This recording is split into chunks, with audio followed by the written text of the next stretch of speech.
नमस्ते बच्चों। आप लोगों ने स्टैटिक स्टोरेज नामक एक गतिविधि में पहले ही देख चुके हैं कि समान आवेश के बीच में विकर्षण होता है और असमान आवेश के बीच में आकर्षण होता है। जैसा कि आप सभी जानते हैं कि रगड़ने से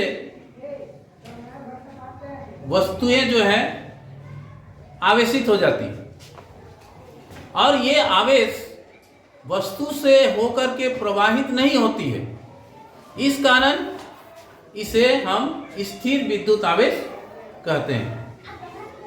कुछ पदार्थ सामान्यतः रगड़ने पर धन आवेशित हो जाते हैं, जैसे चमड़ा, हमारे बाल, सूखी त्वचा, ऊन, रेशमी वस्त्र, नायलॉन, कागज के टुकड़े, कांच इत्यादि। वहीं कुछ पदार्थ रगड़ने पर ऋण आवेशित हो जाते हैं, जैसे प्लास्टिक, बैलून, कंघी, पॉलिएस्टर कपड़े, एबोनाइट इत्यादि। आज हम लोग एक बैलून की सहायता से एक मजेदार गतिविधि करेंगे, जिसके द्वारा भी हम लोग देखेंगे कि विपरीत आवेश के बीच में आकर्षण होता है। तो सबसे उसके लिए हम लोग क्या करते हैं, एक बैलून लेते हैं। जैसे आप देख रहे हैं, इस बैलून को हम फुलाएंगे।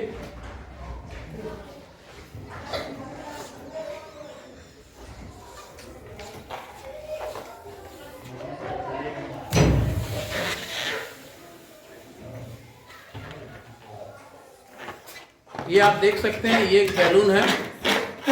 बैलून को फुला करके हम इसको बांध देंगे।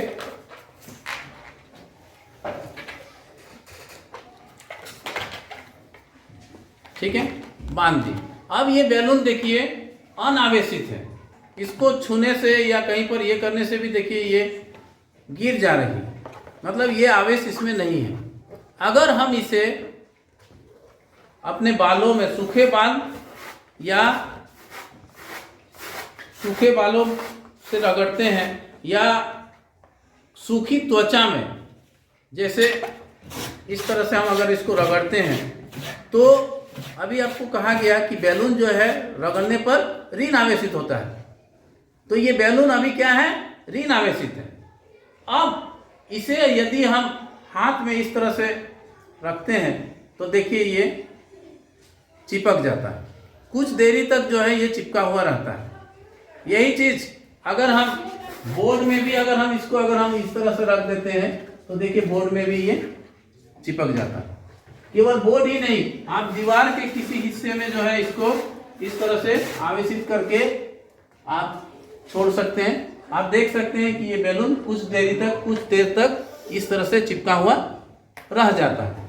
तो इसका कारण क्या है, जब हम इसे रगड़ते हैं अपने बालों से या सूखी त्वचा से, तो ये ऋण आवेशित हो जाता है। अर्थात इसमें इलेक्ट्रॉनों की संख्या क्या होती है, इलेक्ट्रॉनों की संख्या बढ़ जाती है।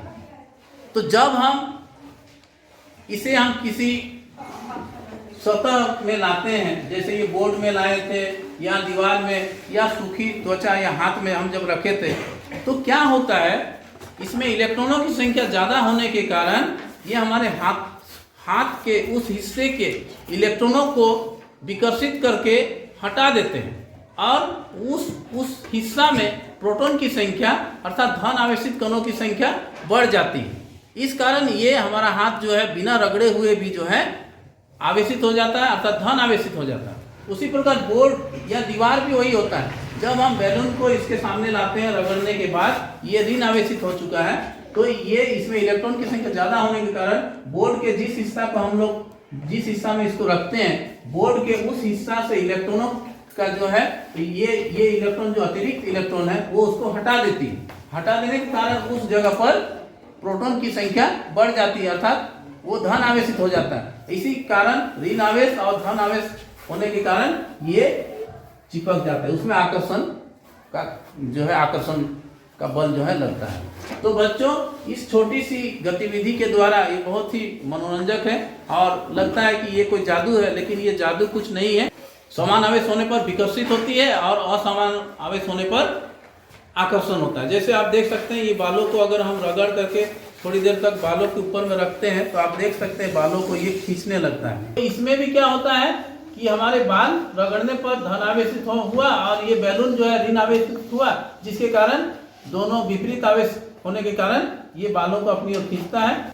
तो ये गतिविधि कैसा लगा बच्चों? बहुत अच्छा।